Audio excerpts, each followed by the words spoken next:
Hello and welcome to this bite-sized revision video on the rights under GDPR.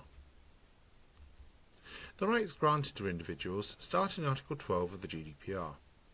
Here, Article 12 outlines some general points that affect all of the rights.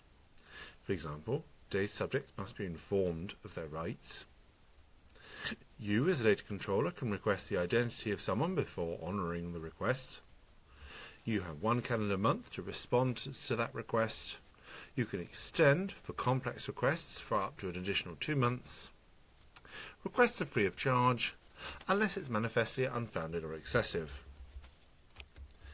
Please note, the GDPR itself doesn't outline any exemptions to these rights and obligations. Instead, Article 23 allows Member States to create their own exemptions based on this high-level list. And the UK does this in Schedules 2 to 4 of the Data Protection Act 2018. Articles 13 and 14 then talk about the right to be informed by what is known as a privacy notice. Article 13 covers what has to be provided if the individual provides the data to you directly, and Article 14 covers what you have to provide if you get the data indirectly, via a third party, for example. As with any of the rights, Article 12.1 states that a privacy notice has to be communicated in a precise, transparent, intelligible, easily accessible fashion. The more complicated, legalistic or buried away on your website it is, the less likely it is to meet the requirement. The GDPR states the data controller should issue a privacy notice at the point of data collection, where the data is directly collected from the individual. If it's received from a third party, then a notice should be provided within a reasonable time frame, i.e. no later than a month, or at the time of your first communication with the data subject, or before its first disclosure onwards to another third party. There are some exceptions to that, especially where the individual has already had a previous privacy notice, therefore you don't need to tell them again. It would involve disproportionate effort, or you're under some sort of statutory or secrecy obligation not to tell them. For further reading on privacy notices, we recommend the ICO's guidance on privacy notices, a link to which is in the Resource Lab, and it's also available on the ICO main website. Article 15 then outlines the right of access, otherwise known as a subject access request. As part of their access request, applicants should be informed as to what rights they have over that data. You can request from the requester to confirm their identity before processing the request. You must respond to the request within 1 calendar month from the date you receive it. You can extend for an additional 2 months if the data is complex, but this doesn't include time to find it. It only includes time to review the data. The request is also free of charge, unless it's known as manifestly unfounded or excessive. The applicant is entitled to the following: a copy of their personal data, the reasons or purposes for its processing, the categories of data involved, any recipients of that data, so any third parties you've sent it to, the existence of any other rights that they have over that data, how they can complain to the ICO if they don't like what you've done with their data, the source of the data if you got it from a third party, and any automated decisions that have been made using that data and what it means to the individual. Applicants can only use SAR to access their own personal data, unless they have a legal power to access someone else's. However, there are some scenarios where it might be legitimate for us to release personal data on a third party to the applicant. In the DPA 2018, paragraph 16 and 17 of Schedule 2, it states that you can release third-party data if you have the individual's consent, or based on the type of information that it is and any duty of confidentiality owed to that other individual. You also need to consider what steps can be taken by yourselves to seek consent of the individual. If the individual is even capable of consent, has there already been expressed refusal of consent, those sorts of things. There is also an assumption that it is reasonable to release personal data contained in certain documents pertaining to particular professionals.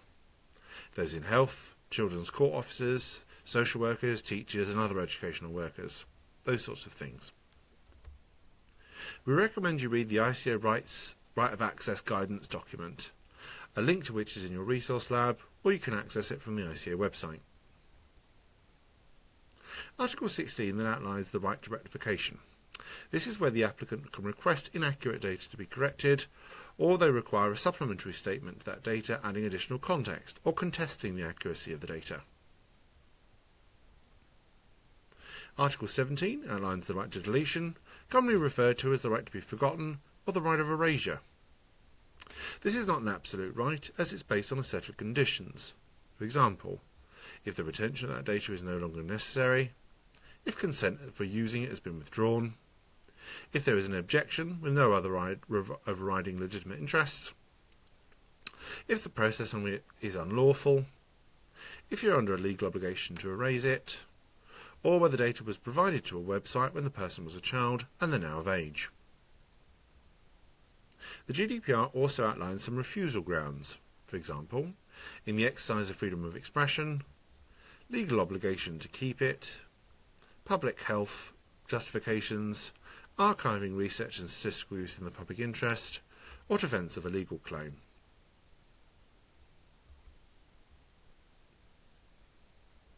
Article 18 outlines the right of restriction. This grants the applicant the right to restrict what their personal data can be used for. Similarly, this right is also dependent on some conditions. For example, the accuracy is disputed, the processing would be unlawful, it's no longer needed, or your legitimate interests are disputed. The GDPR also outlines some scenarios where the data controller can refuse to honour that request.